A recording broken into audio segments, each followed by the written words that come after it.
now post-COVID, do you think these migrant workers are going to come back to these states where they have been working before? Because there is an insecurity that, what is going to happen to me if something like this happens again? I won't be able to go back home. So would they be traveling shorter distances instead of to other states and trying to find work closer to home? Do you see that happening? No, I think there are two points. One is that earlier migrants ready to move. I have seen people in Kerala who were traveling 3,000 kilometers from northeast to come here, and those people were basically stuck in Kerala, either stuck in Kerala, not stuck on the way somewhere. But people who are closer in Tamil Nadu, Bangalore, probably they have moved it. So people will think twice to migrate too far to make extra money, because the migration means it is basically money. Migration means money, nothing more. Even anybody migrate within the country, outside the country, even go to America to make that extra money. That's it, nothing more than that. When you talk about that, probably all the governments should realize. I am telling in Kerala government, it is not migrants. Kerala needs migrants.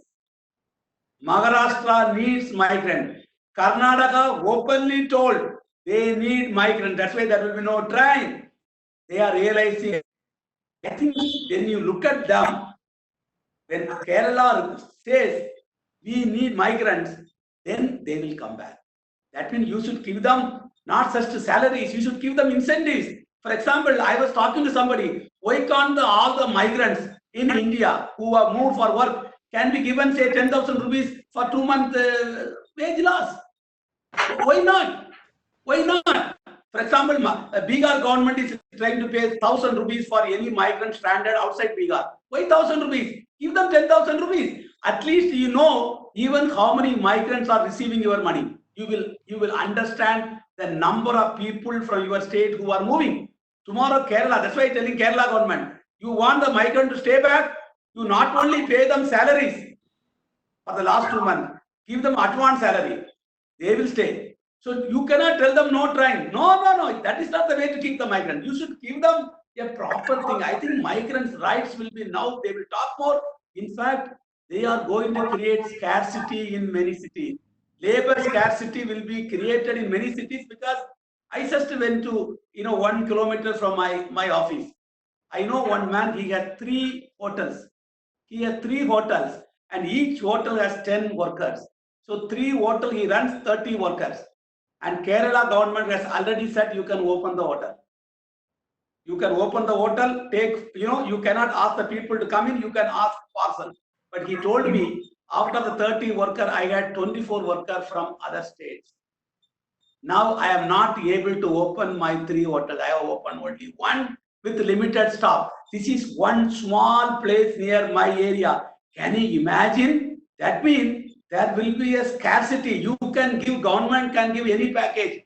You can tell we'll open the shop, we'll open the mall, but the workers are not there.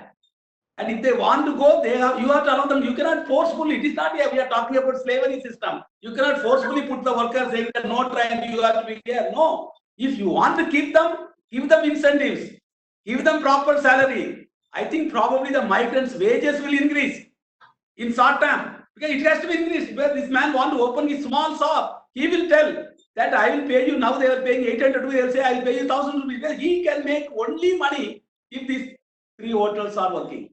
He has to pay the rent for the three hotels. He has to pay salaries for these people. That means he has to make more work. For that, you need basic migrant worker. They are working in almost all sectors: hotel industry, tourism, gold industry, shopping mall, construction. Today, they have been integrated to our economy. Unfortunately, our economists have not integrated in their planning. We have failed to recognize them, but you cannot live without them. You cannot live without them. COVID has told us, don't treat migrants. Migrants are part and parcel of your economy, your society. You cannot live without them. So please treat them well. Please treat them well. I think that's a fabulous point you are making, and I hope our lawmakers do, in fact, realize this and understand that human rights, migrant rights, really need to be respected. Um, I also wanted to ask you about states like Bihar, Jharkhand, West Bengal, which are, from where the migrants workers are coming down south to states like Tamil Nadu or Kerala or Karnataka. Now, is it high time for those states as well to understand and implement, employment opportunities for migrant laborers in their own states? No, I think one of the things we are talking about creating employment at the state itself, like Uttar Pradesh, Rajasthan, and UP. But the point is that India is running with a high demographic dividend. It is not we didn't have job. Even pre-COVID, India got job crisis. There were problem in calculating employment. We know about that pre-COVID. Now nobody talks about the employment numbers. So definitely there will be high unemployment. So I think you can give them some facility to grow in the rural areas, but you cannot provide jobs to everyone in the rural areas. You have to. So people will move. You cannot stop the mobility from rural to urban. It will continue. You can provide them employment there, like NREG. You can talk about 100 days work. You can talk about even 300 days work. You even give them 300 days work with even 300 rupees. Still people will move because they are able to get someplace more than the NREG wage, they will move. Because this is the wage differential which is attracting people to move. The wages, the extra money they make. I think this is what. So you can create some jobs. Some people will be satisfied and be in the rural area, but some people still move because please imagine, Indian government is talking about smart cities. Smart cities mean what? It is migration. Smart city, if you create a city, there should be people. People are migrants. So, but are we talking about the smart city project, how to keep the migrant? That's why I always tell, smart city people will send the migrants out because they are not smart. They may build your city, but you will tell them, now you have built a city, we will stay there, you get out. No, smart city also should include poor migrants. We are not talking about rich migrants. We are talking about poor migrant living in hand-to-mouth existence, living in under the bridges in many cities. They under the bridge. You go to slums, for example, we are talking about Bombay, Dharavi slums. We are talking about because it's a overcrowding. It was not there pre-COVID. Yes, it was there. We never recognized that. It was there. I think it's time for us to recognize them. I think this migrant issue is creating a very hard now, and it is time to use that opportunity to provide better policy for them. My next question is if you can very quickly give us, our policymakers, in fact, 5 quick and most important, immediate, policy changes that need to be made in order to protect vulnerable migrant workers. I think one policy I think we should think about is enumerating the migrants. I think we should talk about a basic data. In fact, I was telling many times, at least Kerala, we used to run what is called the Kerala Migration Survey. We have some numbers to talk about. No other state has any database. We are talking about only 2001 census. We have no data. I think a registration of migrant workers should be the first priority so that you know the number. Now we are planning trains, but you don't know how many are going to come from Kerala to Bihar. We don't know. I think so. First thing should be that getting the numbers right. Even you want to plan a function in your family, you should know how many will come. So then only you can arrange your dinner. If that is happening to our own family function, we are talking about countries' migrants. So the number is the first one. Second one, in all our policies, we have to integrate migrants. Integrate migrants. Now we used to talk about integrating gender. Earlier we always say, where is gender? Where are women? I think we have to come back to this question on migrants. Can we integrate them? What is the contribution of migrants in the Bombay's per capita income? What is their contribution to the state income? What is the contribution to the central income? GDP, what is the contribution? Maybe 20%, maybe 10%. Some states it will be more. So I think we should put them, we should put them an economic value for their work. We are not able to do that. For example, a fellow who is carrying you the lunch, he may be contributing for your life, but we are not talking about that. We said we paid salary, matter ends there. So recognizing their work.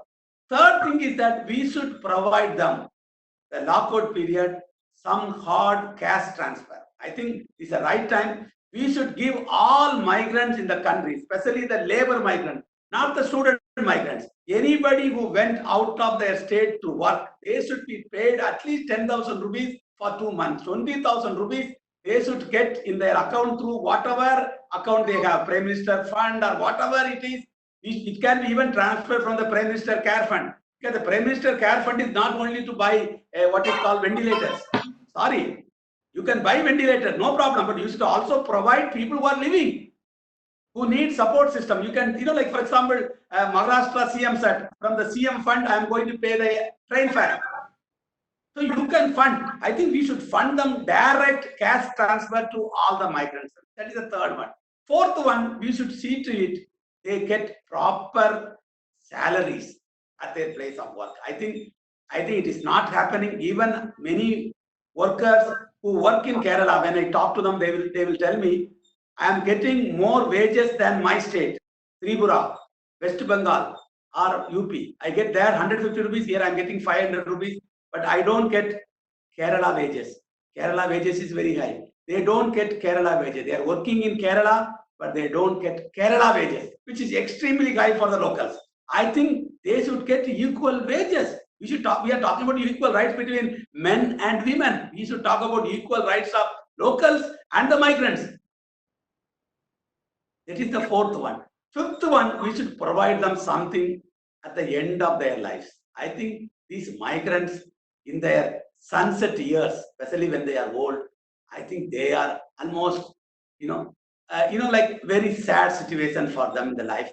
We should provide them, set up a welfare fund for all occupations, tailor, plumber, welder, because the construction workers or construction lobbies are making a lot of money. I think they should put some money in the welfare fund board so that these people should get some respectable old age pension. Like we are giving old age pension for widows, and we are talking about old age pension. These workers, because they should get some minimum livable money when they get old. After 60 or 65, whatever the age, they should have respectable income. They said so that they don't beg in the streets. We should not want the current migrants, to be tomorrow's beggars in our economy. They have contributed for us. Now we should give them back in some forms of pensions. Absolutely, they're building our cities, and we leave them to beg at the end of their life years. So, very fair point.